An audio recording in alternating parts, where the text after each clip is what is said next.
शांति। 15 जनवरी 2024 प्रातः मुरली। ओम शांति। बाप दादा मधुबन।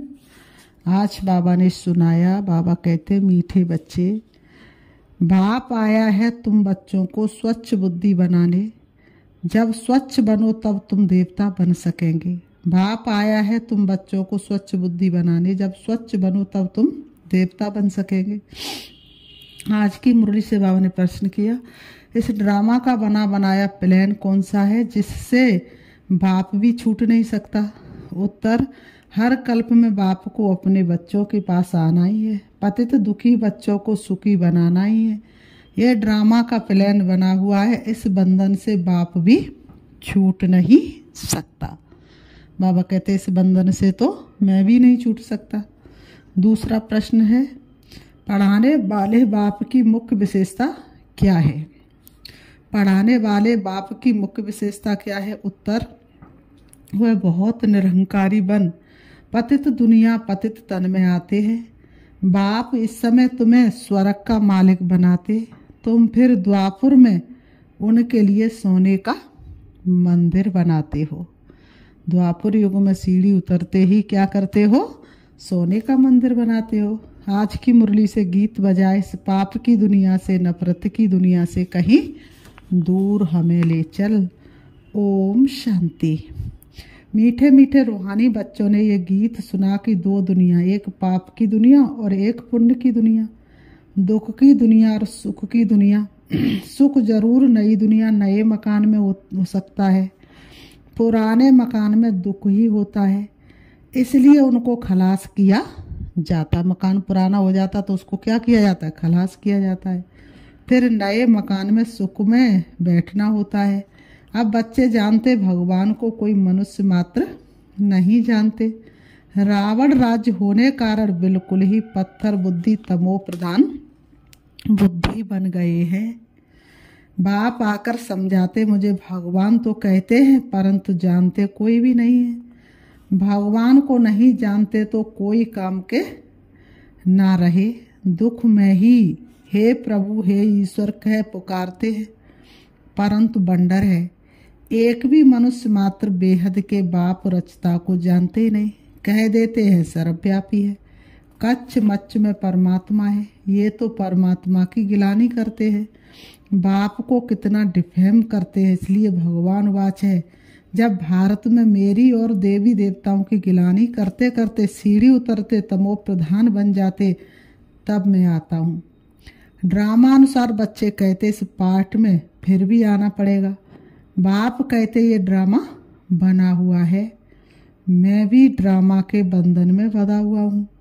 इस ड्रामा से मैं भी छूट नहीं सकता हूँ। शिव बाबा कहते, मैं भी इस ड्रामा से छूट नहीं सकता हूँ। मुझे भी पतित को पावन बनाने आना ही पड़ता है, नहीं तो नई दुनिया कौन स्थापन करे? बाप अगर धरती पर ना आए तो नई दुनिया कौन स्थापन करेगा? बच्चों को रावण राज्य के दुखों से छुड़ाए नई दुनिया में कौन ले जाएगा? भले इस दुनिया में ऐसे तो बहुत ही धनवान मनुष्य हैं, समझते हम स्वर्ग में बैठे हैं, लेकिन समय का कोई भरोसा नहीं। बैठे बैठे क्या हो जाए तन को कोई पता नहीं है। धन है, महल है, एरोप्लेन है, परंतु अचानक ही कोई बीमार हो पड़ते हैं। बाबा कहते, बैठे बैठे मर जाते हैं। कितना दुख होता है। उन्हों को ये पता नहीं कि सतयुग में कभी अकाल मृत्यु होती नहीं। दुख की तो वहाँ बात ही नहीं। वहाँ आयु भी बड़ी रहती है, यहाँ तो अचानक मर जाते हैं। यहाँ पर कर्मों की गुहा गति एक दूसरे से जुड़ जाती है। सतयुग में ऐसी बातें होती नहीं। वहाँ क्या होता है ये भी कोई नहीं जानते। अर्थात बात तो सतयुग की कोई जान ना सके, क्योंकि मनुष्य कैसे जानेंगे? भगवान आके बताए तब तो जाने। बाबा ने कहा तो कोई जानते ही नहीं सतयुग की। बाबा ने कहा, इसलिए बाप कहते कितने तुच्छ बुद्धि है। आज के मनुष्य कितने तुच्छ बुद्धि बन गए। मैं आकर इन्हों को क्या करता हूँ? बाबा कहते, मैं आकर के स्वच्छ बुद्धि बनाता हूँ। रावण पत्थर बुद्धि तुच्छ बुद्धि बनाते हैं, भगवान स्वच्छ बुद्धि बना रहे हैं। करुणा हम पर बरस रही है बाबा के उपकारों की।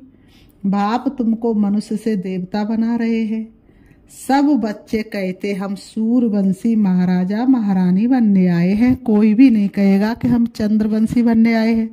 सभी क्या कहेंगे, हम सूर्यवंशी महाराजा महारानी बनने आए हैं। एम ऑब्जेक्ट सामने है, नर से नारायण बनना है। ये है सत्यनारायण की सच्ची सच्ची कथा। बाबा कहते ये क्या है, सत्यनारायण की सच्ची कथा। फिर भक्ति में ब्राह्मण कथा सुनाते रहते हैं। बाबा ने कहा कितनी कथा सुनाते ब्राह्मण लोग। बाबा कहते सचमुच में। बाबा ने कहा ब्राह्मण लोग सत्यनारायण की कथा सुनाते हैं, लेकिन सचमुच कोई नर से नारायण बनता थोड़ा ही है। तुम तो सचमुच नर से नारायण बनने आए हो। कोई पूछते आपकी संस्था का उद्देश्य क्या है, बोलो नर से नारायण बनना, ये है हमारा उद्देश्य। परंतु बाबा ने कहा परंतु ये कोई संस्था नहीं है, ये तो परिवार है। माता पिता भाई बहनों का वो छोटा संसार है, और किस्मत वालों को ही मिलता है ये दैवी परिवार। तो ये दैवी परिवार है, माँ बाप और बच्चे बैठे हैं। भक्ति मार्ग में तो गाते थे तुम माता पिता हम बालक तेरे, और तेरी कृपा से सुख घनेरे। हे माता पिता, जब आप आते तो हम आपसे सुख घनेरे लेते हैं, हम विश्व के मालिक बनते। अभी तुम विश्व के मालिक बनते हो ना, सो भी स्वर्ग के। अब ऐसे बाप को देखते कितनी खुशी का पारा चढ़ना चाहिए, जिसको आधा कल्प याद किया है। हे भगवान आओ, आप आएंगे तो हम आपसे बहुत सुख पाएंगे। ये बेहद का बाप तो बेहद का वर्षा देते हैं, सो भी कितने जन्मों के लिए, एक जन्म के लिए नहीं 21 जन्मों के लिए, सो भी 21 जन्म के लिए। बाप कहते हैं मैं तुमको दैवी संप्रदाय बनाता हूँ, रावण आसुरी संप्रदाय बनाते हैं। मैं आदि सनातन देवी देवता धर्म की स्थापना करता हूँ। वहाँ पवित्रता के कारण आयु भी बढ़ी रहती है। यहाँ है भोगी अचानक मरते रहते हैं। आत्मा की शक्ति इतनी खत्म हो जाती है भोगी बनने के कारण कि वह इस शरीर रूपी गाड़ी को ज़्यादा लंबा समय तक चला नहीं पाती है। वहाँ योग से वर्षा मिला हुआ रहता है, आयु भी 150 वर्ष रहती है। अपने समय पर एक शरीर छोड़ दूसरा लेते मोह नहीं होता है। बाबा ने कहा तो ये नॉलेज बाप ही बैठ कर देते हैं, और कोई इतनी सुंदर नॉलेज दे ना सके। भक्त भगवान को ढूंढते समझते, शास्त्र पढ़ना तीर्थ आदि करना, ये सब भगवान से मिलने के रास्ते हैं। बाप कहते ये रास्ते है ही नहीं, रास्ता तो मैं ही बताऊंगा। तुम तो कहते थे हे अंधों की लाठी प्रभु आओ, हमको शांतिधाम सुखधाम ले चलो। तो बाप ही सुखधाम का रास्ता बताते हैं। बाप कभी दुख नहीं देते। बताओ किसी के बाप कैसे भी हो, लेकिन बाप कभी किसी को दुख देते? बच्चा कितना भी कैसा भी हो, ये तो बाप पर झूठे इल्जाम लगा देते हैं। कोई मरता है तो भगवान को गाली देने लग पड़ते हैं। बाप कहते मैं थोड़े ही किसी को मारता हूँ या दुख देता हूँ। बाबा कहते ना तो मैं दुख देता हूँ ना सुख देता हूँ, तुम अपने कर्मों से ही सुख और दुख पाते हो। श्रेष्ठ कर्म करोगे सुख मिलेगा, और बुरे कर्म करोगे दुख मिलेगा। कर्मों की गुआगति को बाबा कहते मैं भी नहीं टाल सकता हूँ। तो बाबा कहते मैं किसी को दुख थोड़ी ही नहीं देता हूँ। ये तो हर एक का अपना पाठ है। मैं जो राज्य स्थापन करता हूँ वहाँ काल मृत्यु दुख आदि कभी होता ही नहीं। मैं तुमको सुखधाम ले चलता हूँ। बच्चों के रोमांच खड़े हो जाने चाहिए। ओहो बाबा हमको पुरुषोत्तम बना रहे हैं। मनुष्यों को ये पता नहीं है कि संगम युग को पुरुषोत्तम कहा जाता है।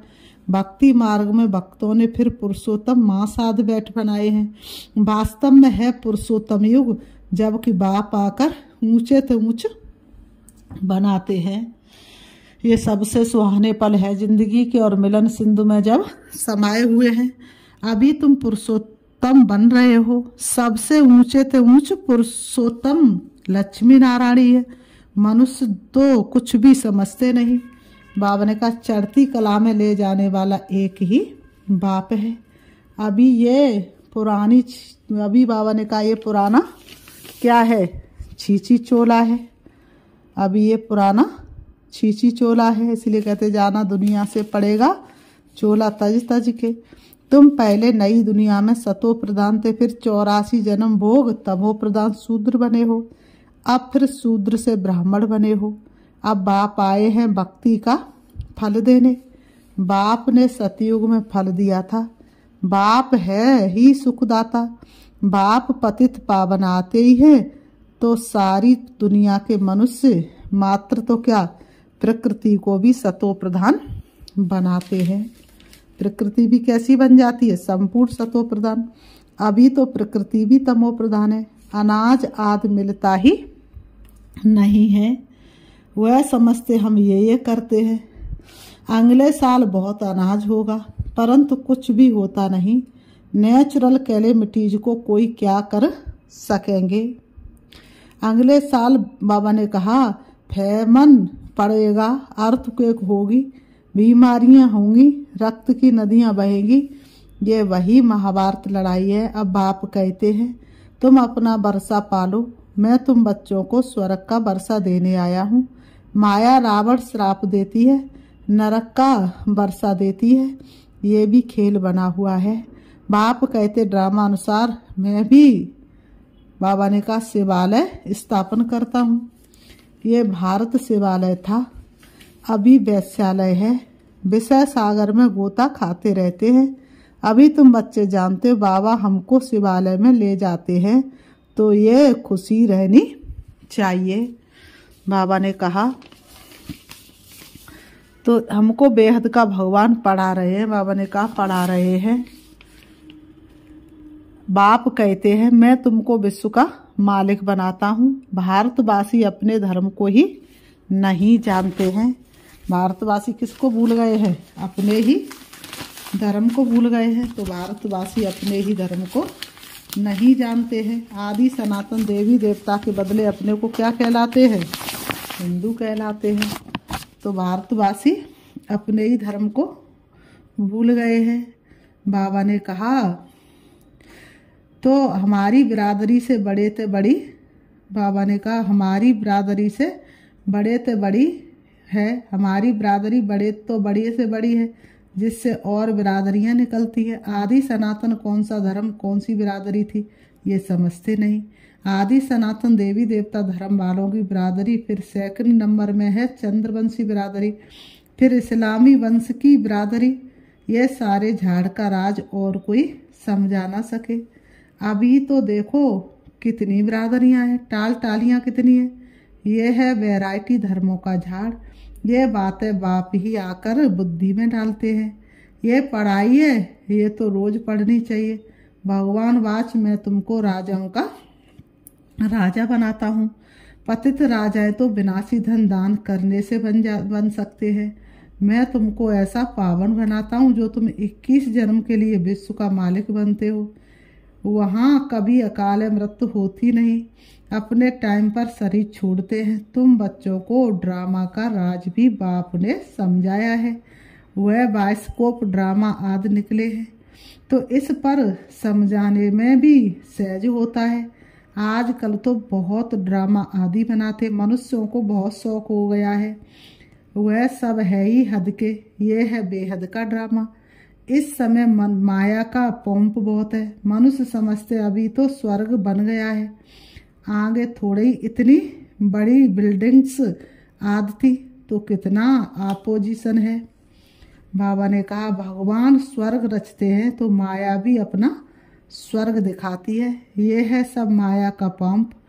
इसका बाबा ने कहा फॉल होता है। इस माया का क्या होता है, इस माया का फॉल होना है। कितनी जबरदस्त माया है।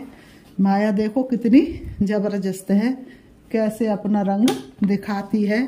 तो बाबा ने कहा तुमको उनसे मुंह मोड़ना है।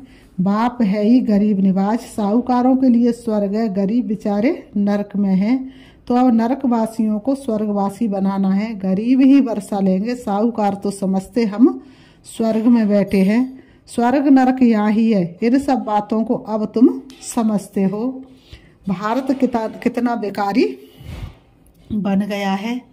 भारतीय कितना साहूकार था, एक ही याद सनातन धर्म था।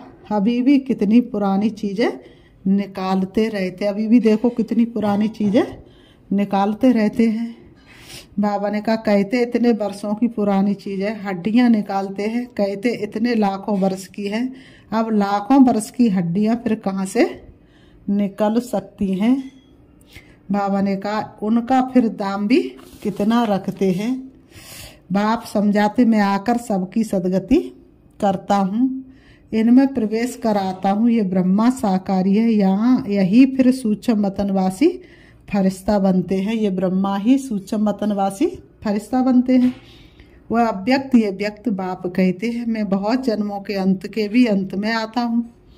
बाबा कहते हैं, जो नंबर 1 पावन वह फिर नंबर 1 पतित। मैं इनमें आता हूँ क्योंकि इनको ही फिर नंबर 1 पावन बनना है।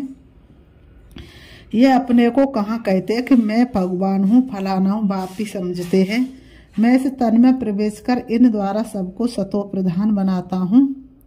अब बाप बच्चों को समझाते, तुम अशरीरी आए थे, फिर 84 जन्म ले पाठ बजाया, अब वापिस घर जाना है। बाबा कहते, अब वापिस घर जाना है। अपने को आत्मा समझो, दे अभिमान तोड़ो। बाबा कहते हैं, सिर्फ याद की यात्रा पर रहना, और कोई तकलीफ नहीं है। जो पवित्र बनेंगे, नॉलेज सुनेंगे, वही विश्व के मालिक बनेंगे। कितना बड़ा स्कूल है, पढ़ाने वाला बाप कितना निरंकारी बन। पतित दुनिया पतित तन में आते हैं। भक्ति मार्ग में तुम उनके लिए कितना अच्छा सोने का मंदिर बनाते हो। इस समय तुमको स्वर्ग का मालिक बनाता हूँ तो पतित शरीर में आकर बैठता हूँ। फिर भक्ति मार्ग में तुम हमको सोमनाथ मंदिर में बिठाते हो, सोने हीरों का मंदिर बनाते हो, क्योंकि तुम जानते हो हमको स्वर्ग का मालिक बनाते हैं, इसलिए खातिरी करते हो। इसलिए तुम क्या करते हो, खातिरी करते हो। ये सब राज समझाया है। भक्ति पहले अविचारी फिर व्यभिचारी होती है। आजकल देखो मनुष्यों की भी पूजा करते रहते। गंगा के कंठे पर देखो शिवोहम कह बैठ जाते हैं। माता जाकर दूध चढ़ाती, पूजा करती हैं। इस दादा ने खुद भी किया है। पुजारी नंबर 1 बना है ना, बंडर है ना। बाप कहते ये वंडरफुल दुनिया है, कैसे स्वर्ग बनता है, कैसे नरक बनता है। सब राज बच्चों को समझाते रहते हैं। ये ज्ञान तो शास्त्रों में नहीं है, वह है फिलोसॉफी के शास्त्र। ये है स्पिरिचुअल नॉलेज जो रूहानी फादर के रूहानी ब्राह्मणों के सिवाय कोई दे ना सके। और तुम ब्राह्मणों के सिवाय रूहानी नॉलेज किसको मिल ना सके। जब तक ब्राह्मण ना बने तो देवता बन ना सके। तुम बच्चों को बहुत खुशी रहनी चाहिए। भगवान हमको पढ़ाते, श्री कृष्ण नहीं। फिर बाबा ने कहा, अच्छा मीठे मीठे सिखी लते बच्चों प्रति माता पिता बाप दादा का याद प्यार और गुड मॉर्निंग। रूहानी बाप की रूहानी बच्चों को नमस्ते। हम रूहानी बच्चों की रूहानी बाप दादा को याद प्यार और नमस्ते नमस्ते नमस्ते। धारणा के लिए मुख्य सार नंबर 1, माया का बहुत बड़ा पंप है, इससे अपना मोह मोड़ लेना है। सदा इसी खुशी में रोमांच खड़े हो कि हम तो अभी पुरुषोत्तम बन रहे हैं, भगवान हमें पढ़ाते हैं। नंबर 2, विश्व का राजभाग लेने के लिए सिर्फ पवित्र बनना है। जैसे बाप निरंकारी बन पतित दुनिया पतित तन में आते हैं, ऐसे बाप समान निरंकारी बन सेवा करनी है। आज की मुरली से वरदान, एक के साथ सर्व रिश्ता निभाने वाले सर्व किनारों से मुक्त संपूर्ण फरिश्ता भव। एक के साथ सर्व रिश्ता निभाने वाले सर्व किनारों से मुक्त संपूर्ण फरिश्ता भव। स्पष्टीकरण, जैसे कोई चीज बनाते हैं, जब वह बनकर तैयार हो जाती है तो किनारा छोड़ देती है। ऐसे जितना संपन्न स्टेज के समीप आते जाएंगे उतना सर्व से किनारा होता जाएगा।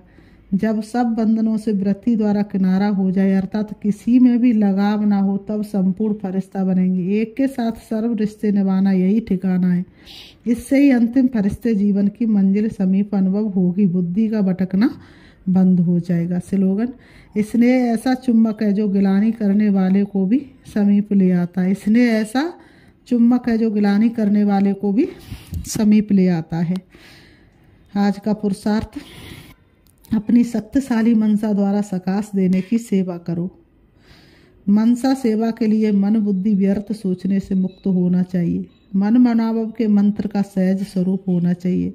जिन श्रेष्ठ आत्माओं की श्रेष्ठ मनसा अर्थात संकल्प शक्तिशाली है, शुभ भावना शुभ कामना वाले हैं, वह मनसा द्वारा शक्तियों का दान दे सकते। अच्छा, ओम शांति।